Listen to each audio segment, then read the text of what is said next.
Thank you, David. All right, so give a big hand to whoever got our lunch together. It's great. So what I'm going to do is, if you want to look at your checklist for Connect, we're going to go ahead and do the teaching part of Connect.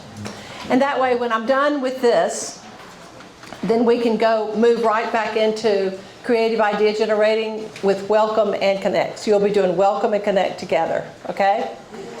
All right? What page? So, I don't know if I'm on the same page as y'all. Mine is, page 14. 14. And yours is 16?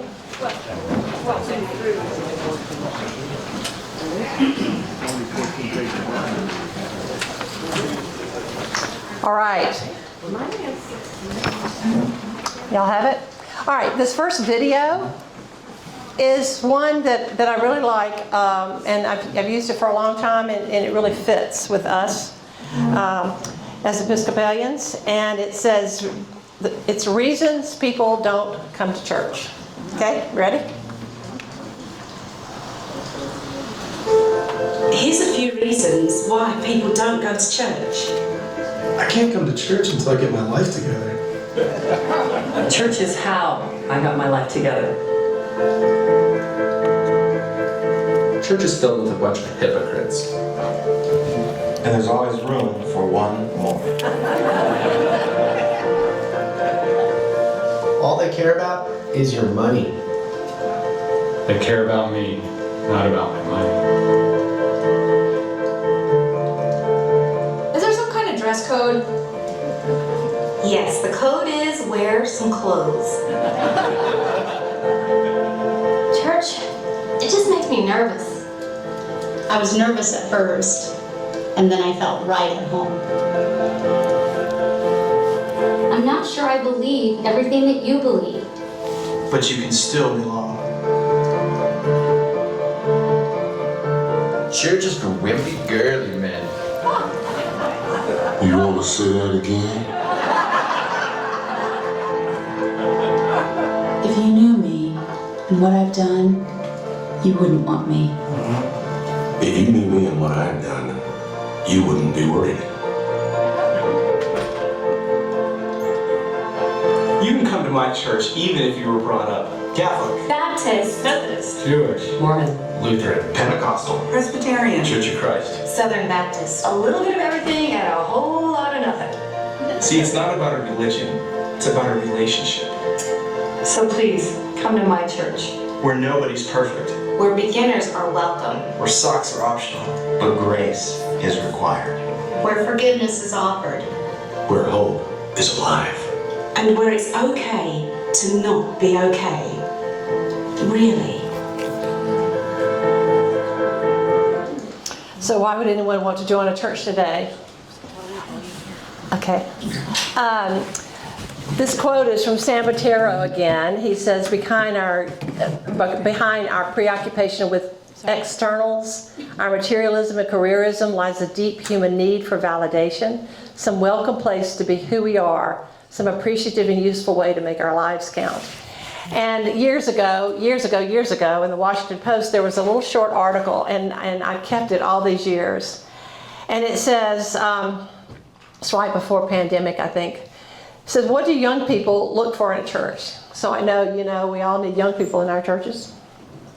In research done in 250 congregations among people ages 15 to 29, respondents repeatedly said they were looking for congregations that were welcoming, accepting, belonging, authentic, hospitable, and caring. The researchers began to call this set of concerns the warmth cluster. Worship bands and ministry programs are not a priority, nor is busyness. Even niceness doesn't work with young people. What they apparently seek in a church is a sense of family, which calls for intergenerational relationships. So the deep truth, as I've said to you, is the sacred act of listening. And this is really critical. If you look at the checklist, I've got that you've got a process for connecting newcomers when they come here. And this goes, as I said, all the way to the people that are sitting in your pews. If there's some sort of system in keeping, one of the churches when I first started doing this, they call this young woman a church stalker. She had grown up at the church. She grew up there. She knew everybody, but she was busy having children, like this young lady I met earlier. Caitlin, right? Caitlin, and Caitlin came up and told me that she's having her 5th child, and she's was a Southern Baptist at one time, so we connected on that level. But anyway, since this young woman knew everybody at the church, but she was busy having children with little children. So they asked her to come in some Sunday mornings, so she would come in and she could literally spot somebody that was new. And that's what they call it, a church stalker. And then she would let people know, or they would ask her, is this person new or not? Anyway, you've got to figure out some way to kind of keep track of the people that are coming into your church. And I don't know what you're doing here at St. Peter's. But then you've got a designated person to kind of connect and keep track of those people that are coming in and the list of how you are taking care of listening to people. And then the listening piece is really taking the time to listen to people, to hear what brought them there in the first place. In one of my travels one year, I very rarely buy magazines in airports, but I bought this Harvard Business Review.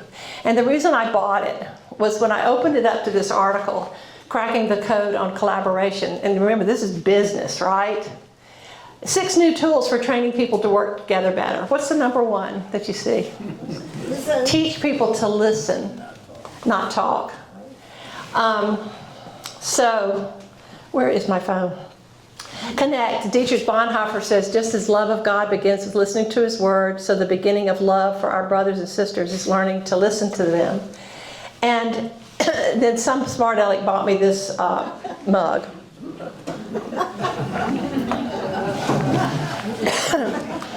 The listening skills are important, and I don't know if y'all remember, I pulled it up on my phone. I would play it for you. Maybe I could play it while you're doing your creative time.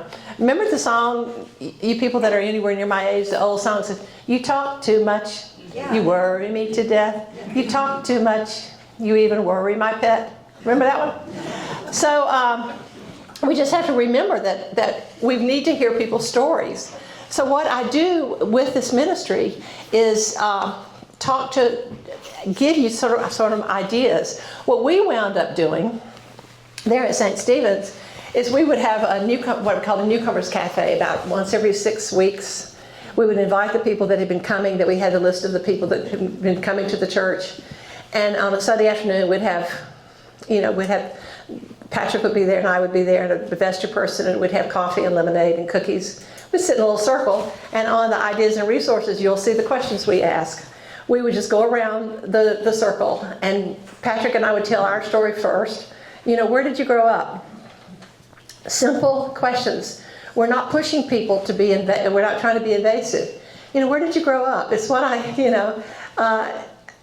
ask people, like these ladies over here wanted to know. I didn't ask them where they grew up, but when I sat down with lunch, and then the next question would be, did you grow up in a faith tradition, going to church?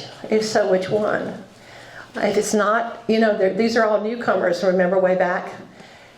And I would say, well, what brought you here? Or if you became Episcopalian, and generally, over the years, I probably should, if I were a real statistical kind of person, I would have done the percentages, but it was almost always, a Catholic married to a Baptist, or a Catholic married to a Methodist, or a Catholic married to a Presbyterian, and they all wanted to find the middle way, And so, and then if they've been Episcopalian, how long has it been away from church? Anyway, we would answer these questions, and I would take notes, and then I would start connecting people with other people, because that was kind of my task in those early years.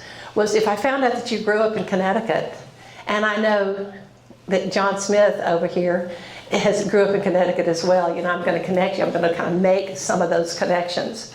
So the listening is really important. And then the clear pathways to belonging is once you hear their story and once you hear what brought them to church to begin with, then you're looking at these intentional entry points, and you're figuring out, some people are coming to church and they may just maybe they just lost someone. Maybe they need to be ministered to instead of kind of jumping in and doing something.